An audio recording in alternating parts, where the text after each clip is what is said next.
So the idea of Jazz Is Phish came to me a number of years ago, but I didn't act on it right away because I wanted to find the right musicians, and I wanted to have a balance of musicians that, you know, some of us know the music, but most of the musicians in the project aren't really familiar with Phish, and that's kind of what I wanted, was to take the music of Phish and work on it with a group of people who were amazing musicians but didn't have any preconceived notions of what the songs needed to be.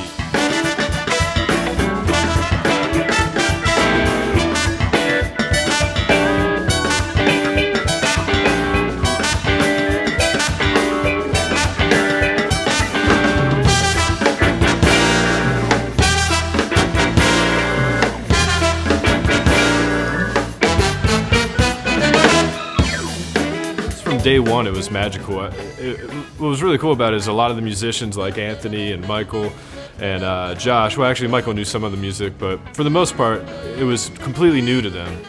So it was something where I was introducing them to new music but not asking them to duplicate it. It was more so like learning the arrangements and learning the compositions, but just put your own spin on it.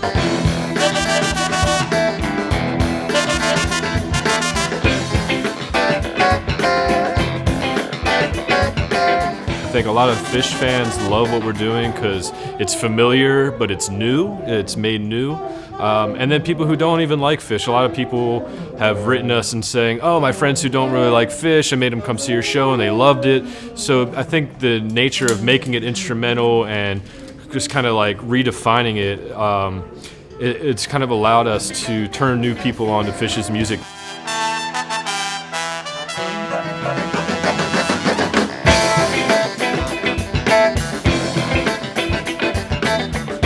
I'm curious about something because I know it's self-explanatory why you're into the music and your brother's into music, but the question I get a lot of times is, you know, why did I get picked or why did Josh get picked? So I'm curious about that too. I had Anthony come on to a James Brown dance party show, which is another project that I do. When I met Anthony, it was just an instant connection that I felt as a musician, as a person, and I remember it hit me at that first show. I think it'd be really amazing to use Josh and Anthony. I think that their chops and their whole attitudes towards music, I thought that just their styles were just going to bring a freshness to the music. And then just as people, I knew that they'd be receptive to the idea.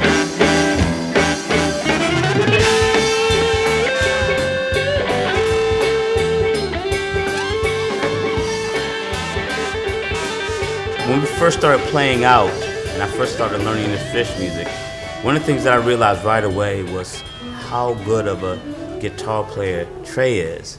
And then it blew me away that Matthew could play all these guitar parts. So knowing of all these Phish tribute bands, my first thought was, there can't be amazing guitar players like this all around. So I knew he was special because those guitar parts blow me away.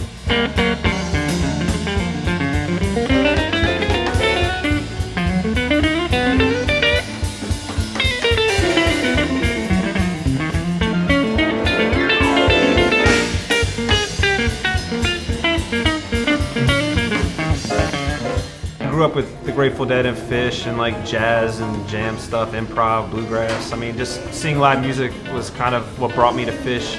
And I've been in bands with players that have covered Phish, and we just did all the easy like blues progression tunes. And then I've been in bands where people were like serious and wanted to go next level and play like the real in-depth compositions.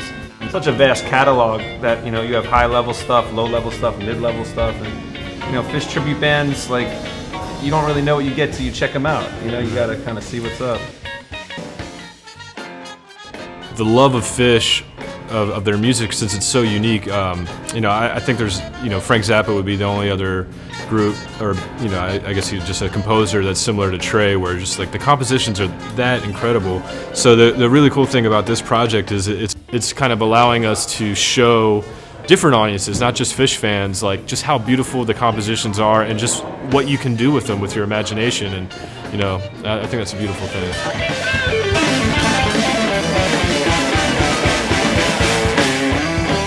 When I think about this band, like I think everybody brings a different element. I think Matthew and Adam bring like familiarity of the music to the band.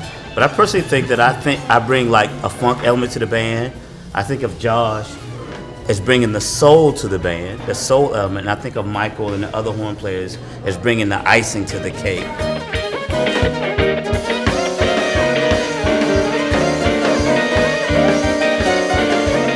The charts are masterful.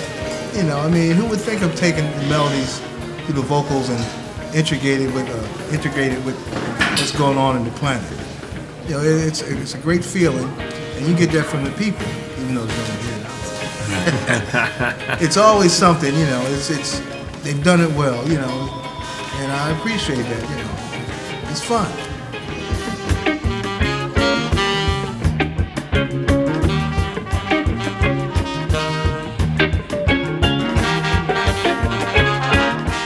So all in all, you know, it's something that I think everyone should see, whether you like Phish or not. It's inspiring from a musician standpoint, just seeing the musicianship and the way we work through the structures of the songs.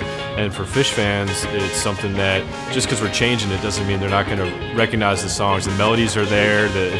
You know, it hits the heart of Phish fans, but also it's inspiring just for people who love music. That's it. I think we should go out on that.